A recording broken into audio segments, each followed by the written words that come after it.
Hello tout le monde, j'espère que vous allez bien. On se retrouve aujourd'hui pour une nouvelle recette. Il s'agit de la recette de la purée maison. Donc ici j'ai 1,2 kg de pommes de terre. Donc choisissez une variété pour purée. Donc c'est vraiment important pour éviter que la pomme de terre n'absorbe trop d'eau. Et du coup vous n'allez pas obtenir le résultat souhaité pour votre purée de pommes de terre. Donc ici j'ai détaillé, donc j'ai d'abord pelé les pommes de terre. Ensuite, je les ai rincées à l'eau et là, je les ai coupées en morceaux. Alors, préférez garder les pommes de terre entières si elles sont de même taille, donc de même calibre. Ce n'était pas le cas pour ma part, donc j'ai préféré les détailler en morceaux pour qu'on puisse avoir des morceaux à peu près de même taille pour la cuisson, parce que les pommes de terre, faut pas qu'elles cuisent de trop et non plus pas assez. Le souci des pommes de terre, quand elles n'ont pas la même taille, les petites, elles vont cuire très vite et les grandes, elles vont prendre plus de temps. Du coup, les petites vont trop absorber l'eau et du coup, on n'obtiendra pas le résultat souhaité. Donc ici, dans une casserole, je suis venue déposer mes morceaux de pommes de terre. Je vais couvrir d'eau froide. Donc on va faire un départ de cuisson à l'eau froide. Et je vais saler et on va laisser cuire jusqu'à cuisson complète des pommes de terre. Donc approximativement entre 15 et 20 minutes. J'ai couvert ici mes pommes de terre d'eau froide. Je vais rajouter à mes pommes de terre du sel, donc approximativement 2 cuillères à café de sel. Et donc là, je vais couvrir et laisser cuire mes pommes de terre entre 15 et 20 minutes. On surveillera la cuisson avec, à l'aide d'un couteau pour donc vérifier si nos pommes de terre sont bien cuites. Après 20 minutes de cuisson, je viens donc planter la pointe d'un couteau dans une pomme de terre afin de voir si ma pomme de terre est bien cuite. Donc là, je constate que mes pommes de terre sont bien cuites. Du coup, je vais les égoutter et on passe à l'étape suivante. Voilà, donc là, je les ai égouttées. À présent, à l'aide d'un presse-purée, je viens écraser comme ceci mes pommes de terre. Alors, si vous avez un moulin à légumes, ça sera nettement mieux. Ça va nous éviter de passer les pommes de terre au tamis. Donc là, je les écrase bien et on passe à l'étape suivante. Prochaine étape, donc une fois qu'on a écrasé ici nos pommes de terre, pour avoir une pulpe de pommes de terre bien lisse et donc sans morceaux, ce que je vous conseille de faire, si vous n'avez pas de moulin à légumes, c'est de venir passer votre purée de pommes de terre ici au tamis. Donc dans un tamis, vous venez écraser donc votre pomme de terre et la faire passer au travers du tamis. De cette façon, vous allez vraiment obtenir une mousseline, vraiment une purée de pommes de terre bien lisse comme au restaurant. Voilà, donc je fais ça avec l'ensemble de mes pommes de terre et ensuite on se retrouvera pour la suite. Voilà, à présent j'ai terminé de passer l'ensemble de ma pomme de terre ici au tamis. Donc je récupère l'ensemble de la pulpe obtenue et donc je viens la déposer dans ma casserole qui m'a servi à faire cuire tout à l'heure les pommes de terre. Voilà. Et on va rajouter maintenant 150 g de beurre. Alors personnellement, j'utilise du beurre demi-sel, ce qui va nous permettre en même temps d'assaisonner nos pommes de terre, notre purée. Donc avant de rajouter le lait et la crème, personnellement je rajoute également aussi de la crème pour avoir quelque chose de plus onctueux en bouche. On va toujours incorporer le beurre. Donc très important, votre pulpe de pomme de terre doit être encore bien chaude pour pouvoir faire fondre à l'intérieur le beurre.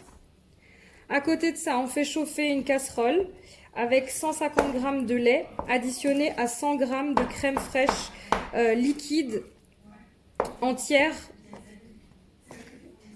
Et donc une fois qu'on aura incorporé le beurre à notre purée, on va rajouter donc ce liquide bien chaud. Voilà, donc ne mélangez jamais votre purée avec un fouet. On va toujours l'incorporer avec une cuillère en bois par exemple.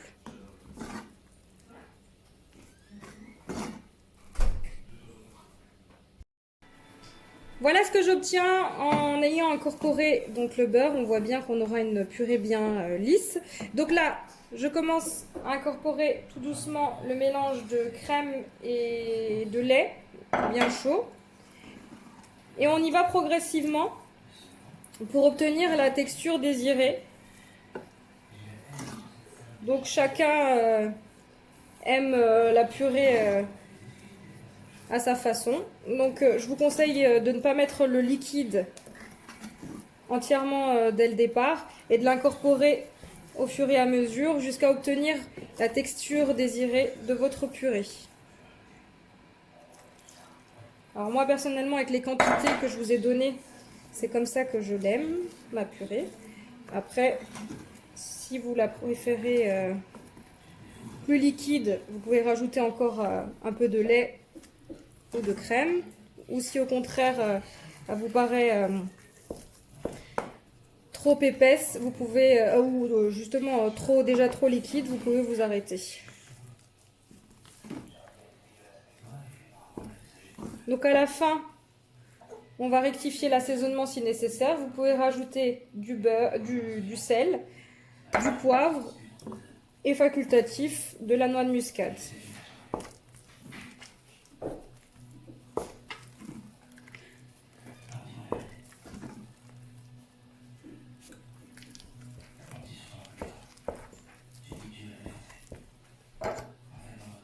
Voilà, je rajoute le reste de lait et crème et je mélange.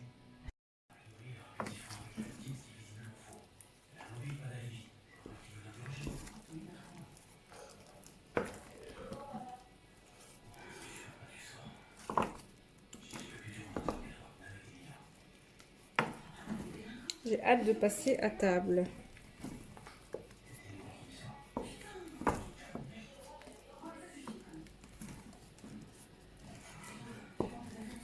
Voilà, vous voyez la texture finale de cette purée. Voilà. Donc à présent, je passe à l'assaisonnement. Donc personnellement, je vais rajouter du poivre et de la noix de muscade. Voilà. Donc la noix de muscade, c'est selon les goûts, hein. Et un petit peu de poivre. J'incorpore le tout à ma purée. Et voilà, ma purée est prête. Donc j'espère que vous avez aimé cette vidéo. N'hésitez pas à me laisser un commentaire. Je vous dis à très vite. Donc pour accompagner ma purée, j'ai préparé à côté de ça une sauce aux girolles et aux trompettes de la mort. J'essaye de vous faire cette vidéo très prochainement pour vous partager cette recette qui accompagne très bien la purée. Voilà. Je vais vous montrer comment dresser donc ces petites fleurs de purée. Donc ici j'ai mis ma purée dans une poche à douille munie d'une douille Saint-Honoré. Et donc je vais venir faire ici des zigzags. Comme ceci. Voilà, donc là je vais faire une tige un peu plus petite que la précédente. Et ainsi de suite. Jusqu'à terminer mon assiette. Voilà.